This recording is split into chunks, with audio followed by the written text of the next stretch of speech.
Yeah, exactly. It is August 31st, 2023. This is Atlanta United FC Weekly, a Home Before Dark podcast.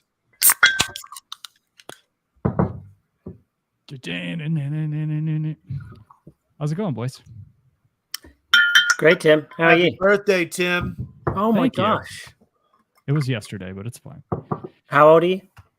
36. Wow. I remember when I was 36. Yeah, I think you were 36 whenever I first met you like 12 years ago. So That's right.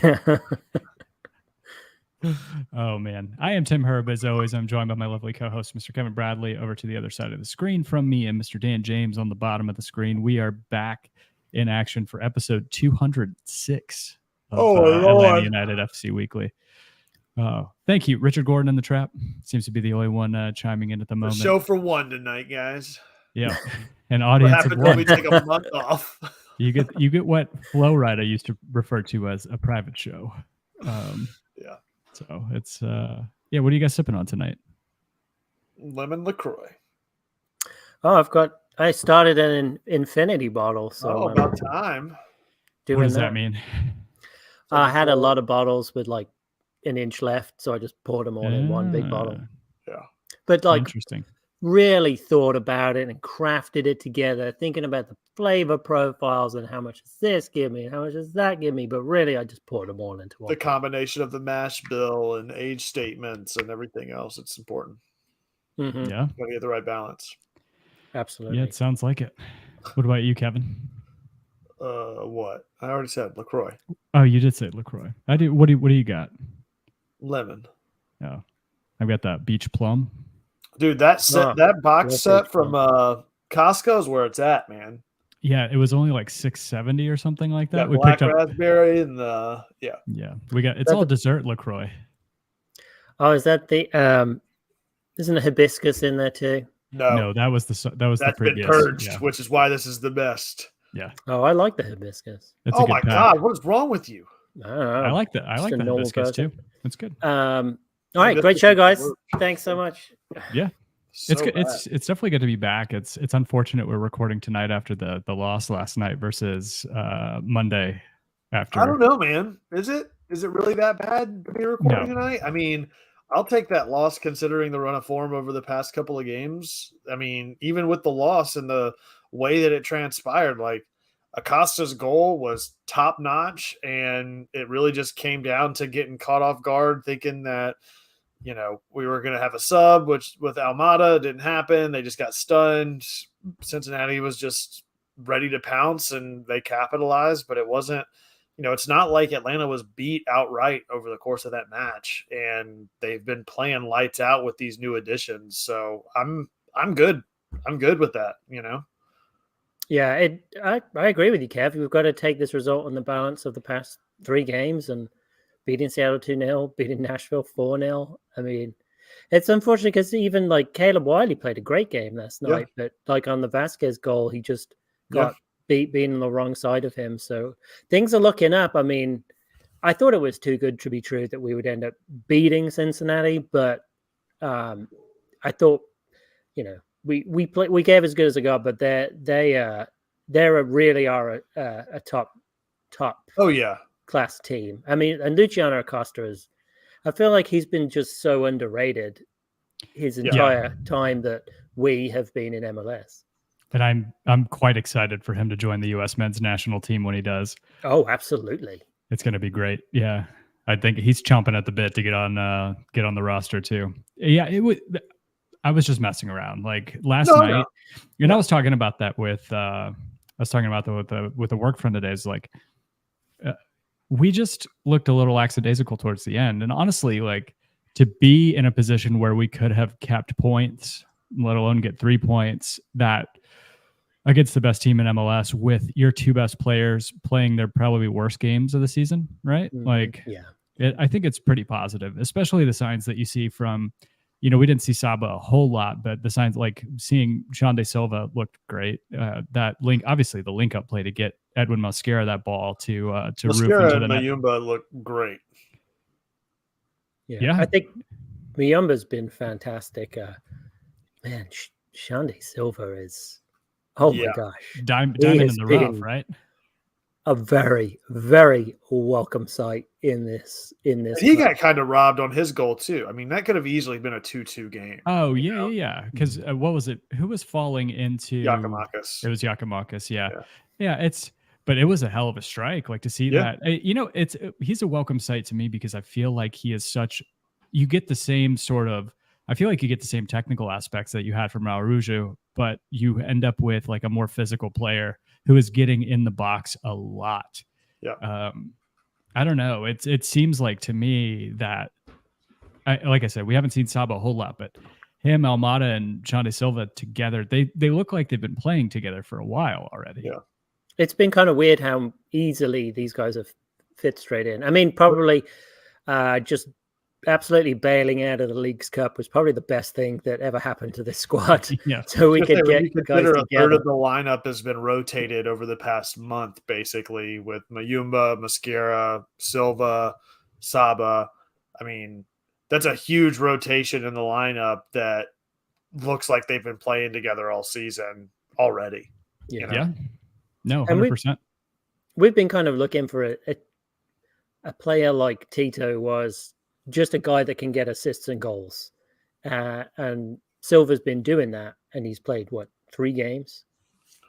Yeah. So it's been... Yeah, I mean, I don't know where you guys want to start because it's one thing. I mean, going to Seattle and winning 2-0. Obviously, we haven't recorded in a while, but going to Seattle on the string of form, winning 2-0 in what is it? It's not CenturyLink Stadium anymore. Whatever it is, Lumen Field. That's what it is. And then to come back home and just absolutely destroy Nashville, who they went through a gauntlet in the Leagues Cup to get to the final to lose to Inter Miami. So it was I was so impressed by this team on Saturday. It was, I don't know, it's a return to form that I haven't seen in a while. I don't know what you guys' thoughts are like over the course of the last 3 games. Yeah, I think I've gone from being like, man, maybe Atlanta can sneak into the playoffs to we might have a chance at a home game in the playoffs.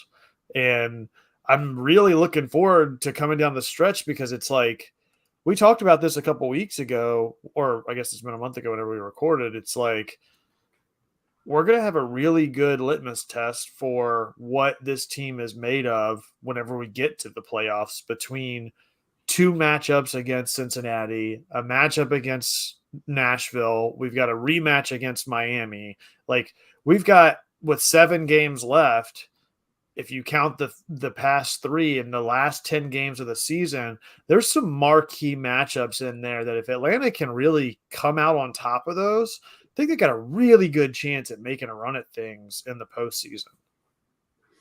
Yeah, I'm just looking at our last few games. We've got Dallas, like you said, Kevin, Miami, which may be Messi-less at that game.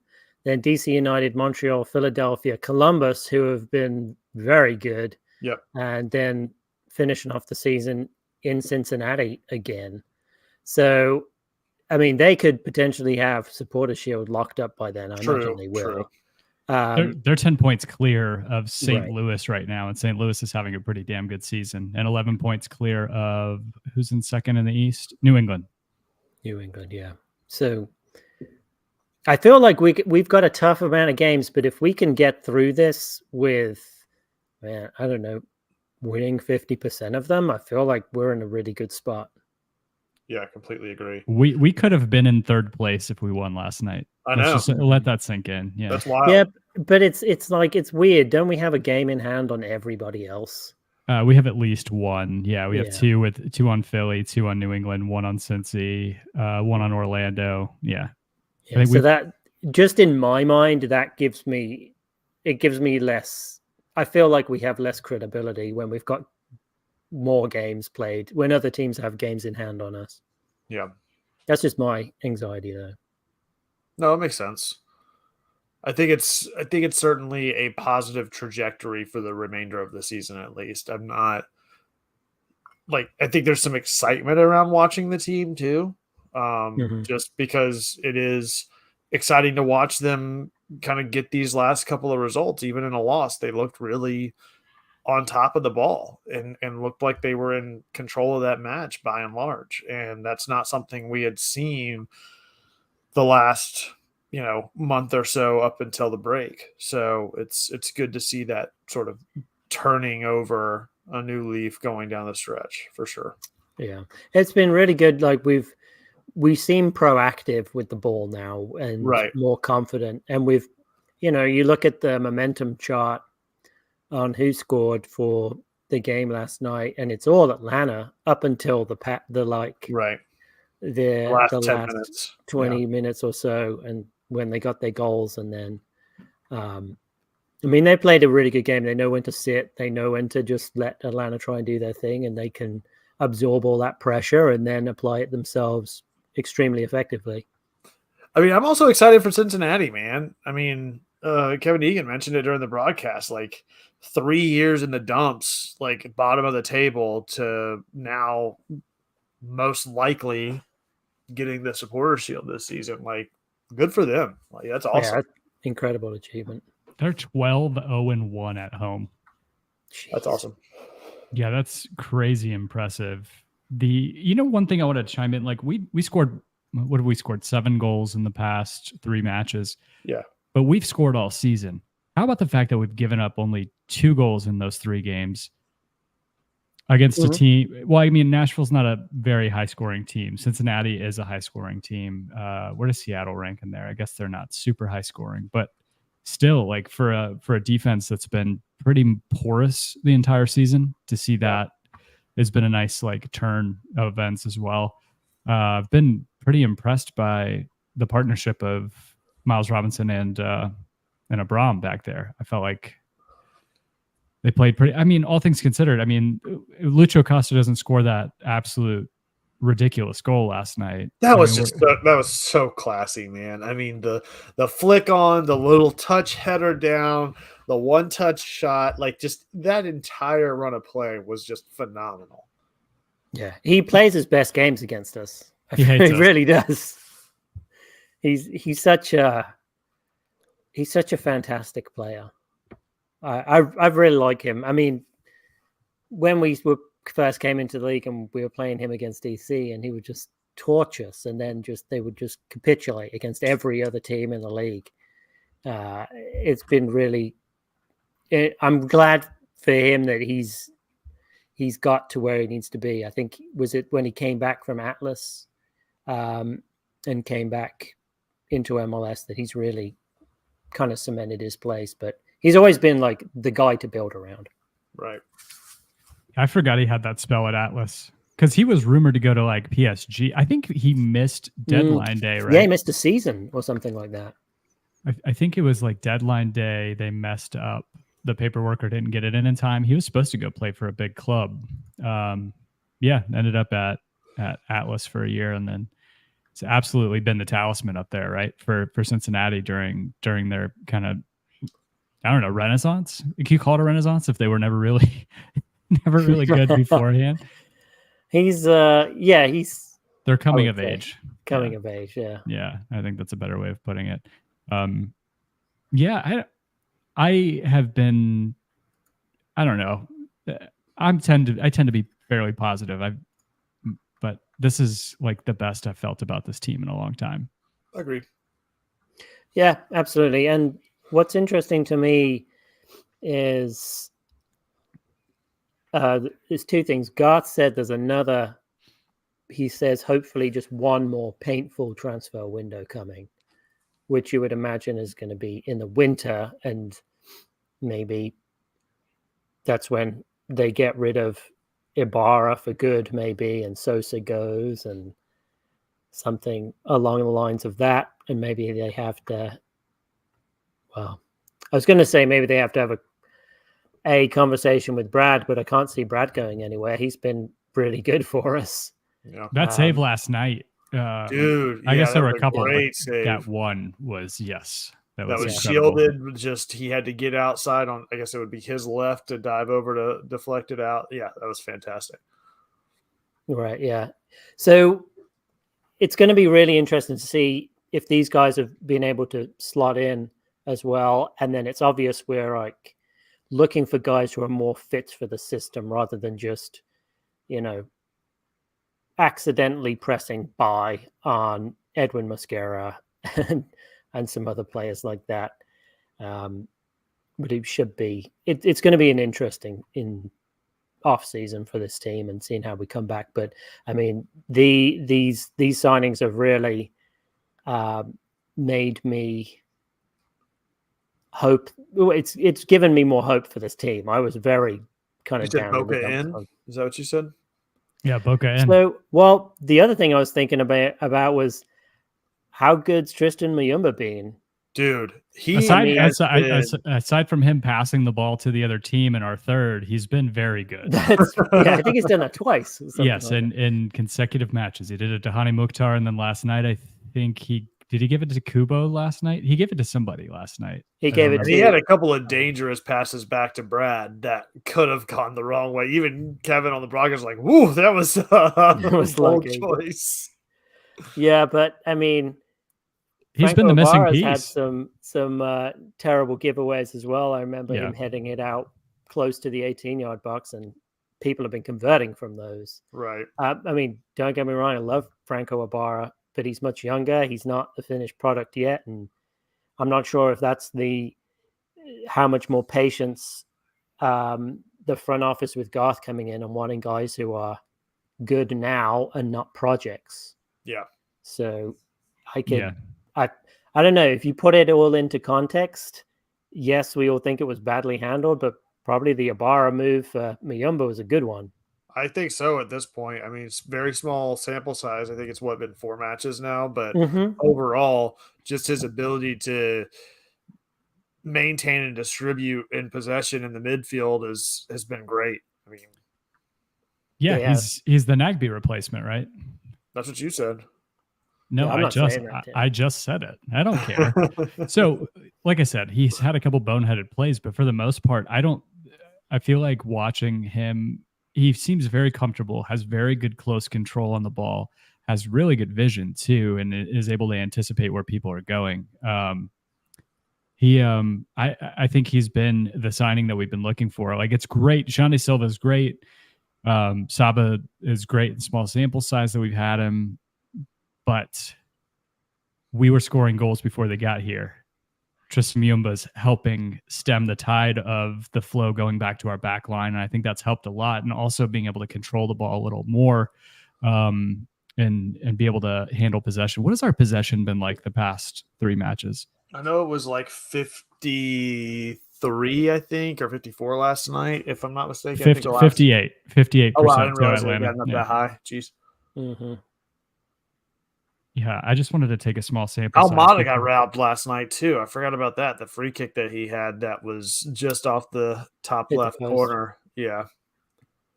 Yeah.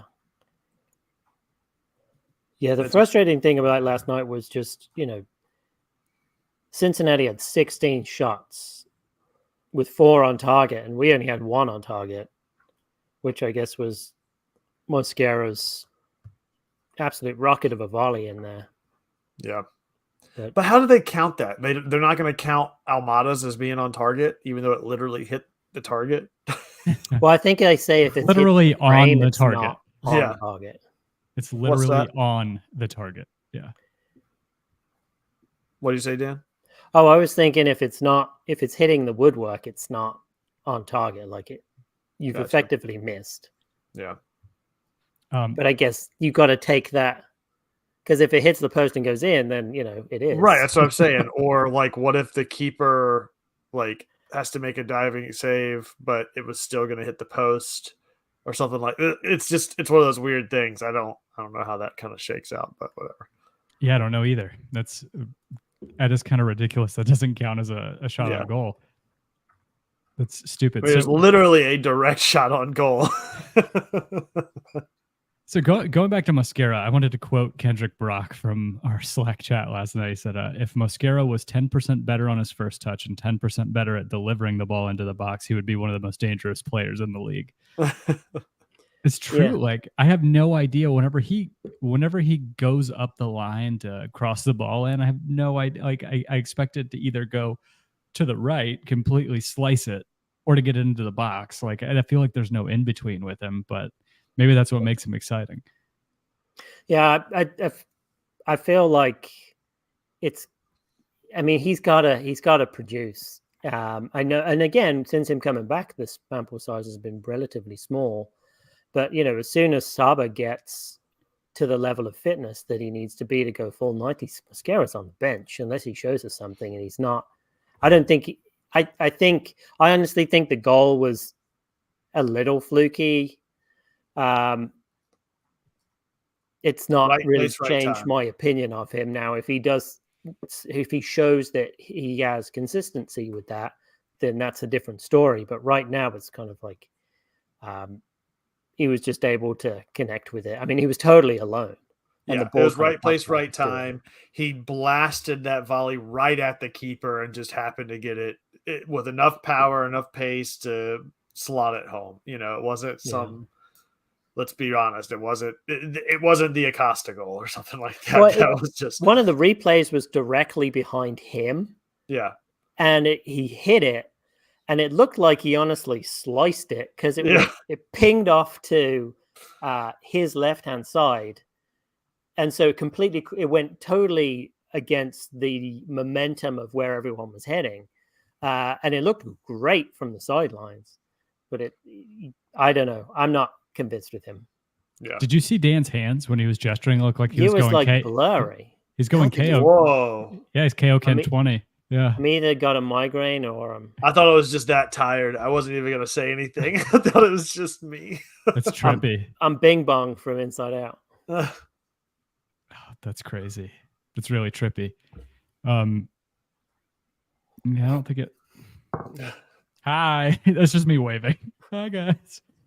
Yeah, it doesn't really work like that. So, yeah, I mean, I don't even know where you guys want to go from here. I feel like there's a lot to talk about, but yeah, we've got some good trajectory here. I'm excited about the squad again. And so, what do you guys think for forecast? Let's sort of play where we think the rest of the season goes. Where do you think Atlanta shakes out in the final standings? Based on how they're playing now and the games that we've got left that we talked about. Ahead of Miami. I kind of think we stay kind of close to where we are right now.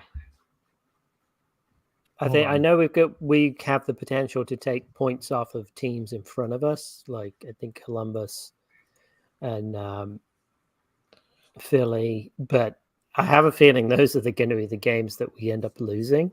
But we end up beating the teams below us. So I kind of feel like we're going to stay close to where we are. Give me the ceiling and the floor, Dan. What's the highest Atlanta gets and what's the lowest they get? Oh, let me pull up the standings so I can.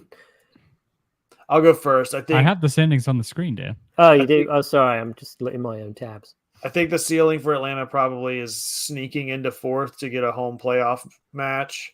And the floor is probably as low as 8, the way I'm seeing it shake out potentially.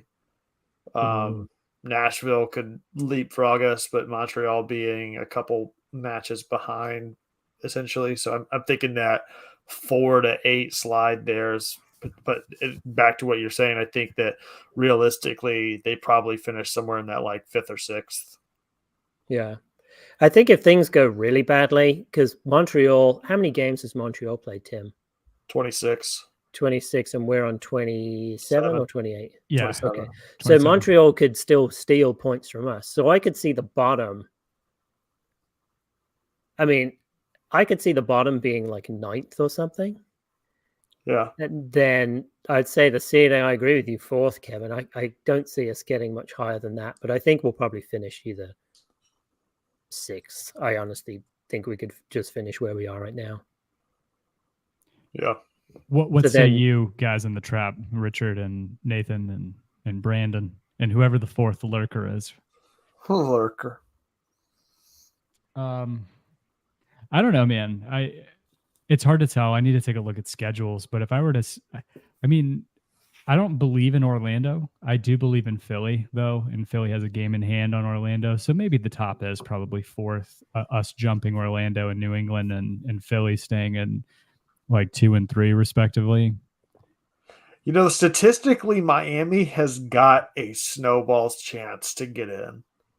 Yeah, with Messi's the gonna miss least 3 amount games. of games, with the least amount of games played in the East, with 24 games played, they're sitting at 22 points right now, with 2 games in hand on the 9th place team that's at 32.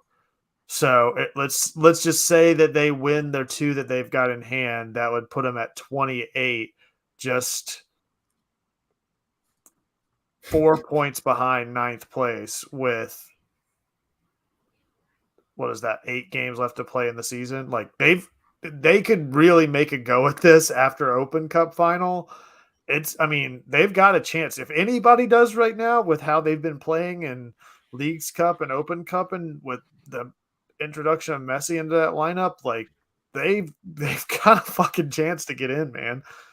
Yeah, I mean the frustrating thing is, it would be because New York, NYCFC, Red Bulls, DC, and Chicago, and maybe Charlotte are just not very good. Like, like they completely blow the rest of their seasons, and Miami sneaks in at 9. Well, so who does Miami have left? Speaking of which, like that's.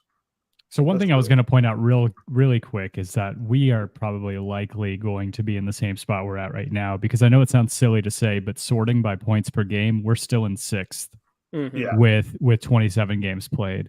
Right. So I think honestly, everybody's in line. So we might not even see that much of a difference going in. But so Miami have LAFC, Sporting KC, us, Toronto, Orlando. This isn't a Miami podcast, but Houston, NYCFC, Chicago. Every MLS podcast is a Miami podcast. FC Cincinnati. It's not Miami, it's Messi. Charlotte, yeah, I mean the Apple TV shit is just ridiculous. Like you open it up and I'm like, I don't want to watch a Miami match. It's like, oh wait, this is just the tab for MLS season pass, but it's just Messi on the cover now. Yeah, but what I found out is I'm really interested to see what Messi's doing in those games. No, me too. I find myself it's very hard for me to like not cheer for him for some reason. I've never been a Barcelona fan. I don't know. I feel like he is just the consummate professional. Yeah. And and teammate, honestly, like just to see he's always been like that too. And it's just hard to root against a guy like that. Unlike, I feel like the polar opposite with Cristiano Ronaldo. Yeah. I mean, I honestly hadn't paid as much attention to Messi before he came to MLS. I mean, obviously I knew he was a force, but just like being able to watch him regularly and the way he acts, and someone pointed this out on one of the podcasts, is you don't really understand what his voice sounds like because he's not in your face all the time. I know what it sounds like. And I was thinking, it's like, yeah, I don't really know. Like I can hear Cristiano Ronaldo's voice in my head, but if Messi was talking and I had my back turned to him, I wouldn't know it was Messi. Have you seen how much his accent has changed since he got into MLS? No, because I don't know what his voice sounds like. Hold on, I'll pull it up. Just give me a second. And then you got to go back in our DMs a really far, a long way. No, I just got to go to Sean's because I said it to him. But be like, I love my life. So if you really living a great life, if you blessed, you have to recognize that and just run with that. I always wake up and be like, I love my life. So if you really living a great life, if you blessed, you have to recognize that and just run with that. I always wake up. Oh man.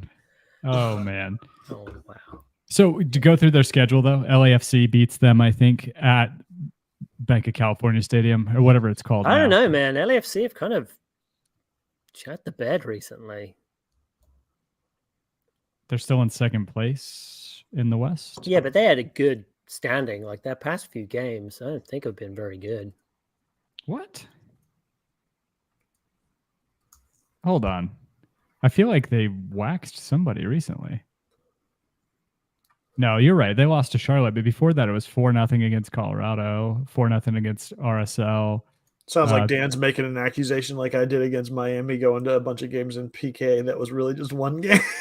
Yeah. I mean, they really haven't played much MLS since the Leagues Cup, but 4-0 against Colorado and then 2-1 against Charlotte in Charlotte. And then before that, I was thinking like 1-1 against San Jose, losing to Galaxy, losing to Dallas, losing to Vancouver. I mean, if you look at the recent run of form from LA Galaxy, they've at least won their last 2 matches in the past week.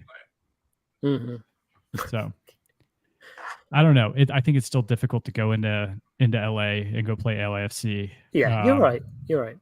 But then they beat SKC. They probably beat us at home, as much as I hate to say it. Well, so the other thing is, I don't think Messi's in these games because he has international duty, and they're saying in the media he's going to miss 3 games. So I think 2 of them, the next 2 take him out because of the international break, and then he finishes a few. Like I think he gets back to Miami like 2 days before our game. And so there's a lot of talk that he won't be there for Atlanta's game. So, which is going to be a bummer for the people who paid premium prices for the tickets. So, I mean, you take Messi out of that lineup and it's different.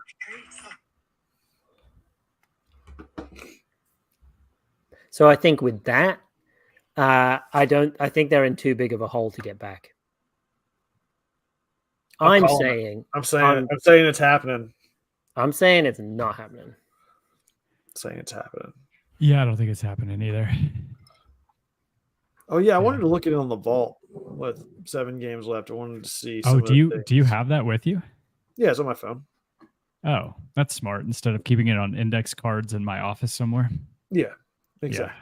Yeah, it's do what I can, man. Yeah. Yeah, I think you're right, Dan. I think it might just be too much for them to come back. But at the end of the day, if you win 2 tournaments, get 2 trophies with Messi, I mean, U.S. Open Cup is what it is, right? Like, it's not the most prestigious thing. But to win Leagues Cup, which to me, it seems infinitely harder. And honestly, kind of seems harder than outside of travel. It seems harder to win than CCL does to me. We're all pretty damn close right now, man. You're muted, Dan. Oh yeah, because he's. So looking at this, we all had final standings in the East. Dan and I both said 6. Tim said 7. Final points, I said 46. Dan said 48. Tim said 50. I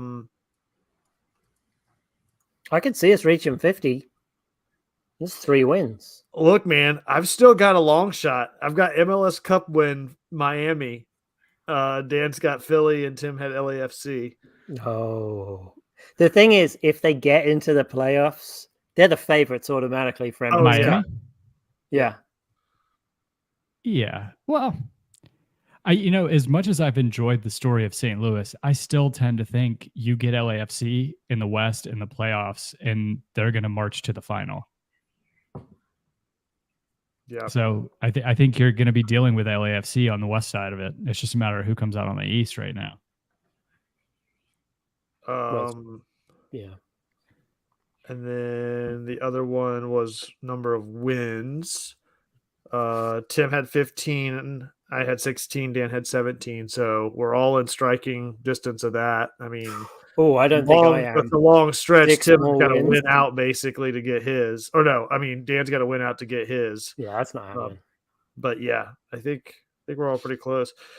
Math is hard, dude. Math is really hard because I'm looking at like my predictions. I'm like, how did I come up with those points based off of that many wins? Because right now, right now, if we get another, what did I say? 16 wins, 15 wins. You said 15 wins and 50 points. Okay, I guess I was only 4 points off if we hit 15 wins, but yeah. Well, I said no more 17 draws. games, and that's 51 points right there. So I don't know what I was talking about. That's called hedging your bets. That's right. It's like, I'm going to win one of these. I've been a Birmingham City supporter for so long, I'm just automatically thinking points deduction. Hey, what's Giacomakis goals sitting at right now? 12. Wow. I don't think. And who's in the lead right now? Is it Mukhtar? It is Golden Lucho Boot. Acosta and Hani Mukhtar. Wow. And then we have I think it's a pretty glutted, or no, I guess there's just 3. It's Giacomakis, Espinoza, and Bouanga. But if you look at like goals per game, Giacomakis has them all beat. And goals per start, like way has them beat. Oh yeah. And he's come on as a sub 6 times. We're all pretty close on that one too, man. I mean, I had 17, Tim's got 18, Dan's got 19. I mean, if you said he's sitting at what, 12? He's scoring a goal every 103 minutes. It's pretty damn impressive. I mean, there's a really good chance he gets to that 17 to 20 range by the end of the season. If he scores in every other match for the last 7, that puts him at 15 right there. You know. Wait, what were the totals? Sorry. I had 17, you had 18, and Dan had 19. Like I said, he's on track for those. It's crazy though. So like the next highest rate of goal scoring is Denny Bouanga, and it's divided by 12. Every 156 minutes, Denny Bouanga scoring. That's the closest in that top 5 that anybody has to Giacomakis. And it's 53 minutes more per goal for the next guy. It's crazy. It's absolutely crazy. How many assists do Lennon and Almada have right now? All right. That was the other one. They lead the league, both of them, I think. I think they're 1-2 in assists. I think Lennon's got 8. Oh, no, I'm way off. Maybe it's just I thought Almada. What am I?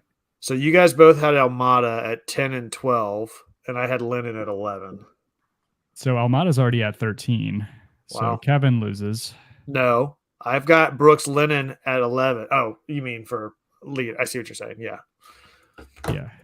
Oh, it doesn't count if he doesn't lead the team in assists. The question was who leads the team in assists and how many. I hear you. It doesn't. But what's Lennon sitting at right now? I still just want to know. He has 8. Yeah. Okay.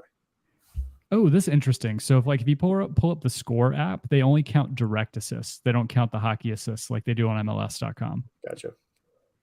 But Almada is still 12. Hector Herrera is 8. Lucho Acosta's 8. Brooks Lennon's 8. That's why I thought they were 1-2, because actual direct assists, right. They're 1-2. Man, Nicholas Adaro still on 1, 2, 3, 4, 5, 6. I mean, in the top 7 of assists. All I'm hearing out of all this is how well we know this team so far in advance. I mean, I'm pretty happy with that. I mean, we still have 7 games, and we're all pretty damn close. Yeah. That's pretty awesome. Is it though? Because we weren't really shooting for the moon. But that's a reasonable I know. expectation going into this season, right? I mean, yeah. I mean, especially considering how many goals this team has conceded over the season. Even though we've scored 49 goals, we've allowed 41. I mean, it's pretty rough. Yeah, it's good, right? I mean, we're kind of in the middle of the playoff group, so we're a good team. The thing is, we've just had so many weird mistakes happen that have led to goals against. I mean, that Cincinnati game. I mean, those last 2 goals were just boom, boom, and one was class, and one was just, like you said, it was just a mental mistake, a mental lapse that was just the team just was not sharp enough to stay on top of that counter as quick as it came on. Right. It's been another, last year was all the injuries. This year it's been weird, in terms of just goals given up. But we've seen great progression in terms of goals being scored, which is what we want, and that's good.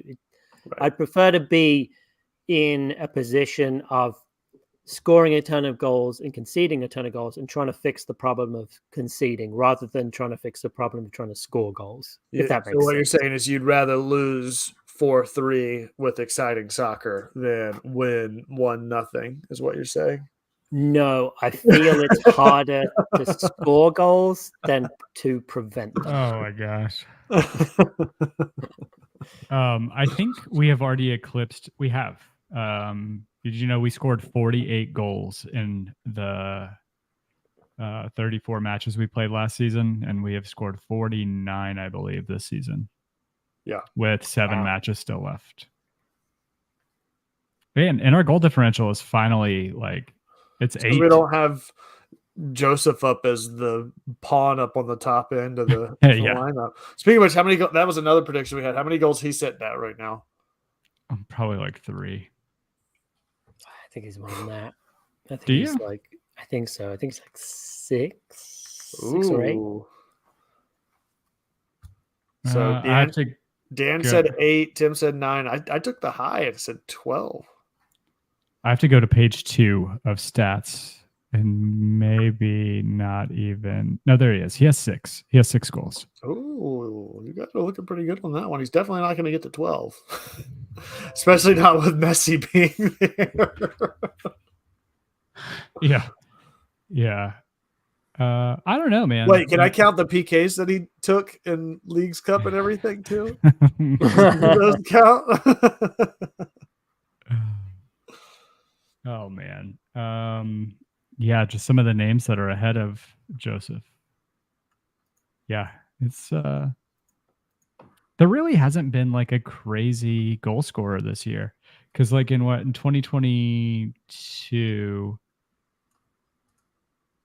I guess Hani Mukhtar was still first, and he still only had 23 goals. What was the last time we had a really crazy? Maybe 2020 was Carlos Vela's season. Yeah. No, it was 2019. 2019 because it was right after Joseph's year. Yeah. Yeah, it was 34, and Zlatan had 30. Joseph had 27, and then the highest anybody's gotten since then has been the 23 by Hani Mukhtar back in 2022, which is pretty impressive because he plays kind of as a number 10, right, Mukhtar? Yeah, number 10 and a striker. He's very attacking. Yeah, he scores a lot of goals for a midfielder. Did you see his goal in the Leagues Cup final that was disallowed? It was like in the first 20 minutes or so. It was absolutely incredible. Like, it was like a crazy stupid offside call, right? It was a really stupid offside. I would say they were robbed, but the attacking play was dead. It was broken. He was like jammed on one side of the penalty spot, and he still managed to get round 2 guys and just bend it in to the far post. It was fantastic. And it was MLS basically did him a disservice for not allowing it to stand, even if it was, it should have been a goal. It was really incredible. Where was he at before Nashville? Was he at Frankfurt? Was he playing in Germany? I'm not sure. Don't have that sort of depth of knowledge off the top of my head, Tim. I'm just curious because they found such an incredible player. He's playing at Brøndby in Denmark. Wow. That is crazy. Yeah. Well, I mean, look at Robert Taylor for Miami. I mean, I know he's got Messi, and Messi's just elevated the entire team to be, they are, with Messi, they're all plus 10 on damage and plus 10 on endurance. Yeah. It's, man.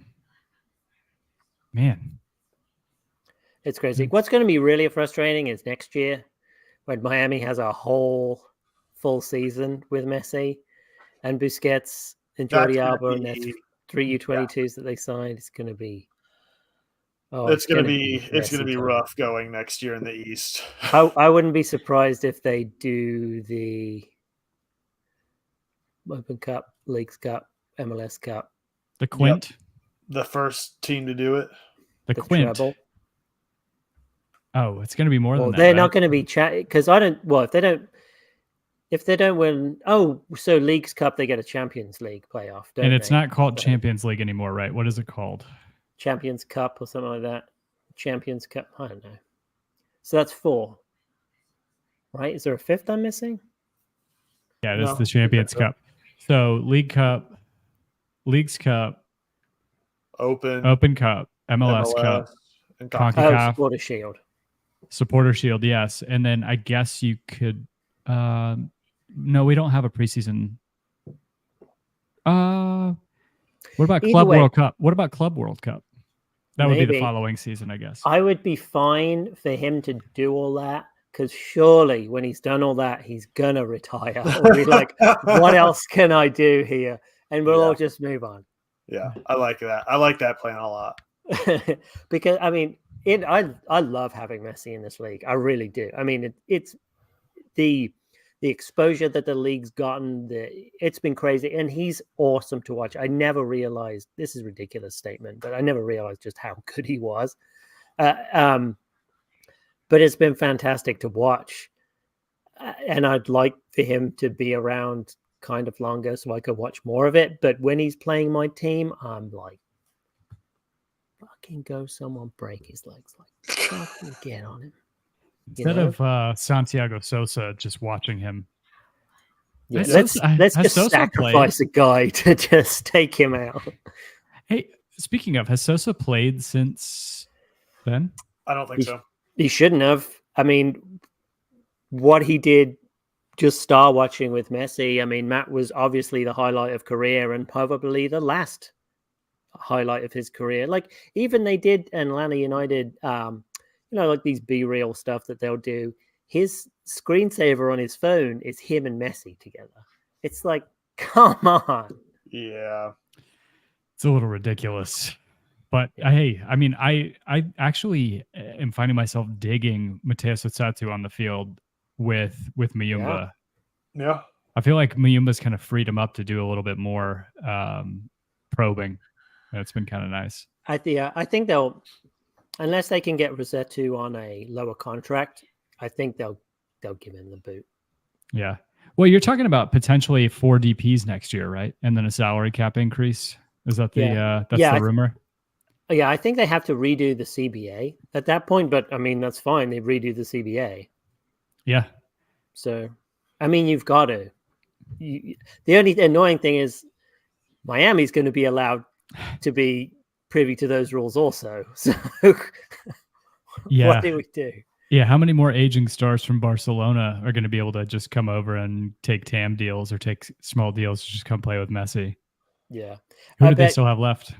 Well, I bet N'Golo Kante will have a bad year in Saudi Arabia, and Messi will be like, hey, why don't you come over to MLS? And he'll just... Dude, I would take him in a heartbeat in Atlanta. Well, of course, yeah. Put him and Muyumba together in that midfield and then just play like 4 people in front. Well, imagine remember when Atlanta United were linked to Moises Caicedo? Thank God we didn't get him. He looks like garbage again for Chelsea. Yeah, okay. Think you're a little butthead there, but I mean, he would have been an amazing player. Oh no, I'm not at all. And I know Ryan Gravenberch is not a number 6, but he cost like a third or a fourth of what Moises Caicedo cost. Oh yeah, but I mean, Chelsea are just. I mean, there's no denying that Moises Caicedo would have been a phenomenal player in the MLS. Oh yeah. No, in MLS for sure. Sorry, I was a little butthurt because of the Liverpool thing. Him snubbing Liverpool. Mm-hmm. Yeah, but I mean, look at the ridiculousness you did on the weekend to Newcastle. I mean, come on. I was like, this. All it took was putting Darwin Nunez in the game. Of course, yeah. That he's going to score like 30 goals this year. It's going to be insane. Yeah, he's got his head about him. Yeah. Transfer window closes tomorrow at 11 p.m. Greenwich Mean Time. And it's not open. They could still purchase MLS players, right? But not, or no? No, isn't that the transfer? Like once it's closed, it's closed. You can sign pre-contracts. No, I mean like they can still buy MLS players while their window's open, right? Well, yes. While the Premier League window and all that. Is our window still open or is it closed? No, ours is closed. No more incoming players. Yeah, but we might have some outgoing players. It depends on if anybody's going to Pony up the Wow. cash. She made it. 3 minutes to go. Brittany S. Wow. I thought this was going to be the first podcast without her, but Yeah. no. 3 minutes. We have another 10, unless you guys have to go. No, I'm good. Ooh. Oh. 10 minutes is generous. We got. I mean, it's been 2 months. You really think it's going to last 10 minutes? Nope.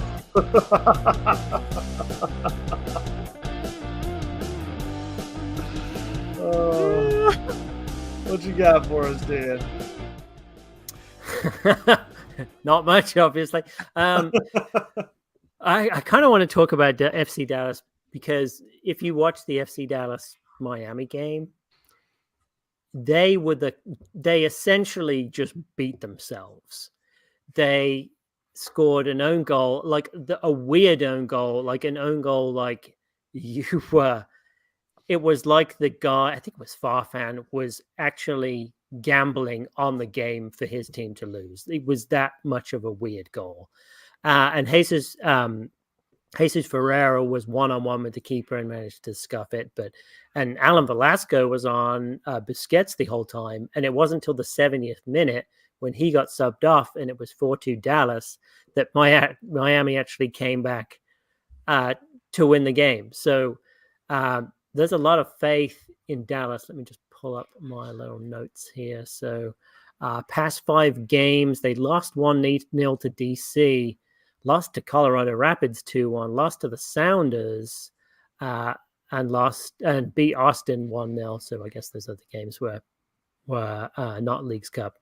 And then lost to the St. Louis 2-1. But their keeper got a red card in the first 10 minutes on a ridiculous. He was probably 10 yards outside of his area. And basically the defender just was watching the striker come in, and the defender was watching the ball come to him. And everyone thought the defender was going to get the ball and then kind of swap it off to the keeper so the keeper could grab it. But he just totally just watches it and leaves it alone and basically gives it to the St. Louis striker. And the goalkeepers had no choice but to just basically dive on the ball.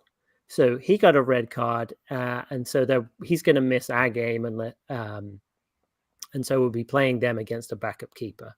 So they were really, man, I hate to be an FC Dallas fan. They've got I feel they have some great hype in players, but the results just aren't coming for them. I mean, they're grab the standings quick. Oh my gosh. I think they're in 7th. They are in 9th place. So 9 wins, 10 losses, 6 ties. Goal difference is -1. They're on 33 points. So it's, man, you've got to be so frustrated because they do have a lot of potential with some of the players that they have, but it's just. I mean, Jesus Ferreira is one of the best talents I feel like in MLS right now. Yeah, and even Velasco's really good too. So this, it's like the last time we played Dallas in Dallas. We were 1-0 up for 90 minutes of the game, and then we give up 2 goals. So it's going to be kind of strange, weird things like that ends up getting them wins, but they just don't seem to have the mental discipline, which hopefully that is what we can overcome, because we've been getting a lot better about that. I mean, that's been a thorn in our side that we were just talking earlier about the stupid goals that we would concede. And I feel like we've got better in that in the past month or so. So if I just go to their sort of characteristics, good from coming back from losing positions, and they're good at protecting a lead. I'm not sure if I agree with those 2 things. Avoid fouling in dangerous areas. That's kind of what lost them the game against Miami, and defending against long shots. The attack down the right, they like playing in their own half, like to play the offside trap. So I'm sure Giacomakis will be called for a couple of offsides. So it's going to be an interesting... Caleb Wiley, if they're going down the right, him is going to, and Mosquera are going to have more focus on them. But I thought Wiley played really good against Cincinnati, so hopefully it's going to be a good game for him. So, with all this taken into consideration, with the travel and the short rest, I mean, Dallas just played St. Louis in St. Louis, so they've had some midweek travel also, but obviously they're going to be at home. So you would hope that the rest is going to affect both teams differently, and hopefully, based on the characteristics and kind of the stats and just the general results that they've had, Atlanta United would get the edge in this. But probably being on home field and just the way things have gone, I could easily see this being a draw. I don't think we lose this game. I think the worst case for us is a draw, and probably like 1-1 or something like that. That's all I got. I think it's always tough to go on the road and to even, I mean, to Brittany S's point, we're going to be playing in crazy heat, probably in Dallas in the middle of the summer. And I guess maybe not end of the summer, whatever. It doesn't matter in that part of the country, but I don't know. I don't feel super good about it. I think they're a very volatile team, to your point, Dan. Like they show a lot of promise when they're on it. They're on it. Like that first half against Miami in Leagues Cup, they're a scary team, and I thought they were back, but I don't know. It's like on one hand, I want to say the heat's going to affect us a ton, but on the other hand, I feel like that's been their downfall basically since their inception, right? Like they'll have hot starts to the season, and then as the summer heat kind of wears on, and they just really start to taper off. We also train in the heat as well, so yeah, that's fair. I really like the form, the run of form that we're in right now. And I think, again, to go back to the beginning of the podcast, losing 2-1 at home, due to complacency towards the end to the best team, like by far the best team in MLS, is not necessarily a terrible, it's not the worst result in the world. And I think that the way that this team's playing, especially if you can integrate Saba into the starting lineup going into Dallas, I think we end up winning that match. I think it's like a 2-0, maybe 3-0 for us. Do you think that because Saba came in, I think he got subbed in the 60th minute? It was earlier than his first match. Do you think he gets right? Do you think he gets the start? I don't. I would love it, but maybe you're right. Just because Mosquera has been serviceable, and when the rest of the team around him has been playing as well as they have, it's not really a necessity to rush a DP signing into the starting lineup like Saba. So maybe not. I would love to see it because I would like to see a full match with him and Almada and Sean De Silva. Obviously Giakoumakis too, but like the way that those three have been playing together has been pretty impressive to me. I'd like to see a full match with him in it, but maybe you're right. I think 2-1. That's kind of how I'm feeling. But Brittany S said she's tired of Mosquera's shit. She didn't say shit, but she's tired of him. Even after that goal, he scored. Like, you're so ungrateful, Brittany S, that he scores you that absolute roofer of a goal. So ungrateful. Yeah, he called 1-800-ROOF on that goal, and they filed an insurance claim for hail damage on the roof of that goal. It was hell damage. Like one of my first weeks living in South Alabama, I had somebody tell, like I was a kid, but he's like, we had a hailstorm last week. I was like, what is a hailstorm? Like, what does That's that what mean? Mama rained down. Yeah, when you super glued everything down. Mama used to rain down a hailstorm with that belt, boy.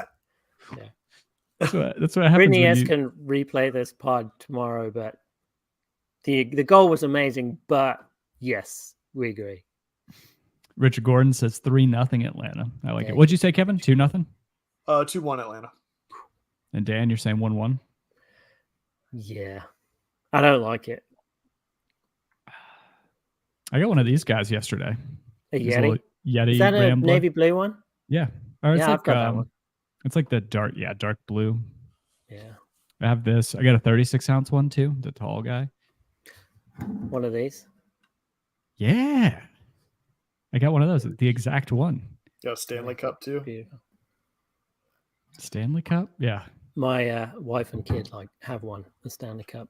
I think it's easier to probably get like the Stanley Cup from NHL right now than it is to get Stanley Cups, right? Probably, yeah. They're the They're new about the same size. I don't understand. Stanley makes like chisels and screwdrivers and really shitty power tools under the name Black & Decker, and then camping gear. Yeah. Did you guys know that? Basically, like 90% of tools are made by like 3 companies. Same thing with food production, right? It's all pretty much like Kraft and Nestle. Yeah. Stanley owns Black & Decker, who owns Porter Cable, who owns DeWalt, and there's one other one in there. Isn't that generally the same with money? Like, really, there's only 2 people who own all the money in the world. Yeah. Well, now we're getting into conspiracy theories, which Yeah. All right. Well, that's going to call it a night, I think. Anything else, guys? Brittany, yes. 3-2 Atlanta. Ooh, all right. Yeah. Well, you guys can find us between now and the next time. Should be back regular for the remainder of the season. And I might not be, but the 2 of you will be. Yeah. I think the burning question that still remains, Kevin, is did you get your Outlook inbox sorted out? Yeah, it's what still chaos. It will be until the day I die. You can find us on Twitter, or X as it is now called, I suppose, at Home Before Dark. That's before spelled being the number 4. And you guys know where to find us elsewhere. Thank you so much for tuning in, hanging out with us. Those notifications work, guys. Even if YouTube fails you, you'll get here eventually. Just ask Brittany S. So want to know whenever we go live, be sure to like and subscribe, hit the bell icon to know whenever we go live each and every week. So until next time, as always, be home before dark. Bye, guys. Peace.